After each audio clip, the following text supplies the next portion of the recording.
تحریک انصاف کل 5 اگست کو عمران خان کی گرفتاری کے خلاف احتجاج کرنے جا رہی ہے۔ پارٹی کا دعویٰ ہے کہ ملک بھر میں پرامن احتجاج اور ریلیاں نکالی جائیں گی۔ وزیر اعلیٰ علی امین گنڈا پور پشاور میں حیات آباد سے قلعہ بالا حصار تک ریلی کی قیادت کریں گے۔ ہر ضلع میں الگ الگ احتجاج ہوگا، جبکہ بیرسٹر گوہر کا کہنا ہے کہ کل عمران خان کی کال پر پورے ملک سے لوگ نکلیں گے۔ جہاں جو لیڈرشپ موجود ہے وہی لیڈ کرے گا، وہ خود بنیر سے احتجاج کو لیڈ کریں گے۔ بیرسٹر گوہر نے کہا ہے کہ ان کے 39 MNAs کی نااہلی کا خدشہ ہے۔ اسمبلیوں سے استعفے کے آپشن پر بھی غور ہو رہا ہے۔ عمر ایوب اور اسد قیصر نے بھی احتجاج کی تیاری مکمل ہونے کا اعلان کیا ہے۔ پاکستان تحریک انصاف گزشتہ 2 سال سے مسلسل ایک طرح کے احتجاجی موڈ میں ہے، مگر اس کی احتجاجی حکمت عملی مسلسل ناکامیوں کا شکار رہی ہے۔ خاص طور پر 26 نومبر 2024 کے بعد سے پارٹی کوئی بڑا احتجاج کرنے میں ناکام رہی ہے۔ اس دن کے احتجاج کی بھی پارٹی کو بھاری سیاسی قیمت ادا کرنا پڑی۔ اس کے بعد تحریک جیسے ماند پڑ گئی ہے۔ اب 5 اگست کو عمران خان کی گرفتاری و قید کے 2 سال پورے ہونے پر ایک بڑے احتجاج کا اعلان کیا گیا تھا، جس کے لیے کہا گیا کہ تحریک کا عروج ہوگا، جس کی قیادت خود عمران خان نے جیل سے کرنے کا اندیا دیا تھا۔ مگر جیسے ہی یہ اعلان ہوا، پارٹی کے اندر اختلافات کھل کر سامنے آنے لگے۔ وزیر اعلیٰ علی امین گنڈا پور نے 90 دن کی ڈیڈ لائن دی تو پنجاب کی چیف آرگنائزر عالیہ حمزہ نے سوال اٹھا دیا کہ 90 دن کا یہ پلان آیا کہاں سے؟ اور اس وقت احتجاج سے محض چند گھنٹے قبل بھی پارٹی کارکنوں کے لیے کوئی واضح روڈ میپ سامنے نہیں آ سکا۔ سوال یہ بھی اٹھتا ہے کہ ہر ضلع میں احتجاج کا مطلب کیا ہے؟ کیا پاکستان کی سیاسی تاریخ میں ایسے مؤثر احتجاج کی مثال ملتی ہے جہاں منتشر ضلع وار احتجاج کامیاب ہوا ہو؟ یقیناً پاکستان تحریک انصاف اس وقت شدید عدالتی اور انتظامی دباؤ کا شکار ہے۔ اس کا لیڈر جیل میں ہے اور پاکستان میں وہی احتجاجی تحریکیں کامیاب ہوتی ہیں جن میں قیادت سڑک پر موجود رہی ہو۔ مگر اس کے باوجود یہ سوال ضرور بنتا ہے کہ کیا پنجاب جیسے اہم صوبے سے منتخب MNAs اور MPAs میں اتنی بھی سیاسی سکت نہیں کہ وہ اپنے طور پر احتجاج منظم کر سکیں؟ آخر میں سوال یہی ہے، PTI کی احتجاجی ناکامیوں کی اصل وجہ حالات ہیں یا پھر اس کی اپنی تقسیم شدہ، کنفیوزڈ اور بے سمت سیاست؟ سوال یہ بھی ہے کہ کل کے ممکنہ ناکام یا رسمی سے احتجاج کا سیاسی صحرا آخر اب کس کے سر سجے گا؟ اسی پر گفتگو رہے گی۔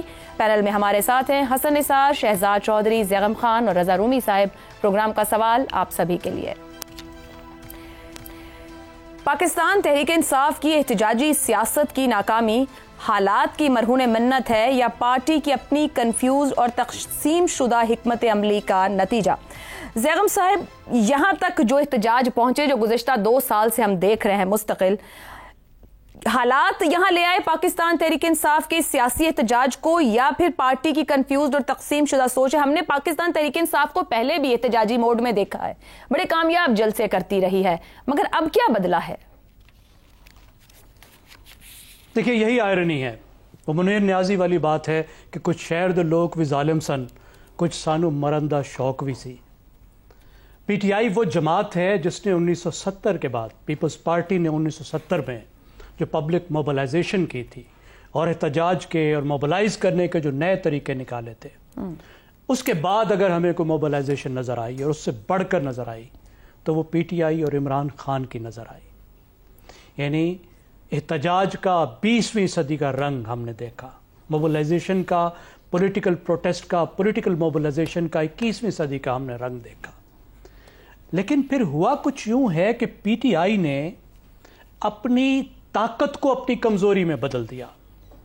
یعنی کامیابی تو یہ ہوتی ہے اور سیاست تو یہ ہوتی ہے کہ آپ کمزوری کو طاقت میں بدلیں، لیکن PTI نے اپنی طاقت کو کمزوری میں بدلا۔ دیکھیے، احتجاج جو ہے وہ کسی براڈر اسٹریٹجی کا حصہ ہوتا ہے، سٹینڈ الون نہیں ہوتا۔